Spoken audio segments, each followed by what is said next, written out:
હું બેસી ગઈ છું મારા બ્રશ સાફ કરવા માટે. આજે ઓર્ડરમાં જવાનું છે મારે.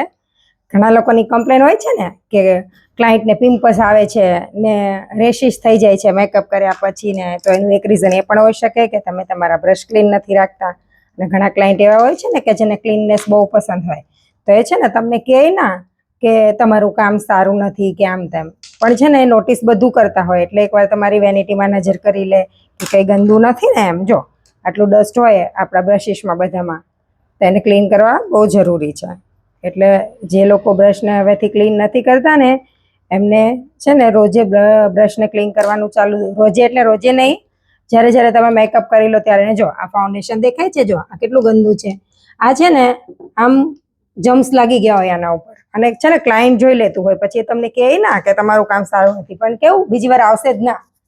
એટલે છે ને તમે ઈચ્છતા હોય ને કે તમારા ક્લાયન્ટ રિપીટ થાય, તો ખાલી મેકઅપ આવડી જવાથી કશું નથી થવાનું. આ બધું છે ને બહુ ક્લીન રાખવું બી બહુ જરૂરી છે. હું છે ને જ્યારે ઓર્ડર કરીને આવું ને હું તરત જ એકવાર મારી વેનિટી એકદમ ક્લીન કરી દઉં. અને જ્યારે જવાનું હોય ને ત્યારે, કેમ કે ક્યારેક સ્ટુડન્ટે પ્રેક્ટિસ કરી હોય ને એમને મૂકી દીધી હોય પ્રોડક્ટ, ક્યારેક સ્ટાફે મેકઅપ કર્યો હોય, ક્યારેક ઉતાવળમાં નહીં થયું હોય, તો છે ને ક્લાયન્ટ બધું નોટિસ કરતા હોય. અને આપણે છે ને આપણું કામ છે ક્લાયન્ટની સ્કિનનું ધ્યાન રાખવાનું, ખાલી મેકઅપ કરીને છૂટા નહીં થઈ જવાનું. જો આ બધું બહુ ગંદુ હોય ને, આ બધું બહુ સાફ રાખવું પડે. બ્રશિસમાં બી એટલી ગંદકી હોય, એટલે ક્લાયન્ટ છે ને ખાલી મેકઅપ આવડી જવાથી ના આવે, હે ને. બધું ચોખ્ખું રાખો છો તમે કેટલું, એ બી ક્લાયન્ટ જોવે.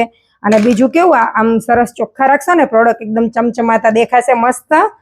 અને બીજું છે ને પ્રોડક્ટ તમારા સારા બી રહેશે લોંગ લાસ્ટિંગ સુધી, આમાં જમ્સ નહીં લાગે અને તમારી વેનિટી બી બહુ મસ્ત દેખાશે. એટલે છે ને અઠવાડિયે નહીં પણ 15 દિવસે તો વેનિટીને ક્લીન કરી જ નાખવાની. કેમ કે હવે છે ને સિઝન જતી રહી છે, એટલે મેકઅપ આર્ટિસ્ટ એવું ના સમજવું કે મસ્ત વેનિટી બંધ કરીને પેક કરીને ફરવા જતા રહીશું. હા, ફરવા જાઓ પણ છે ને થોડું ક્લીન કરીને, હે ને. અને બ્રશને કેવી રીતે ક્લીન કરવા અને થોડી ટિપ્સ જોઈતી હોય તો મને કમેન્ટ્સ કરજો, એટલે આપણે આગળ વિડીયો બનાવશું. ચલો બાય.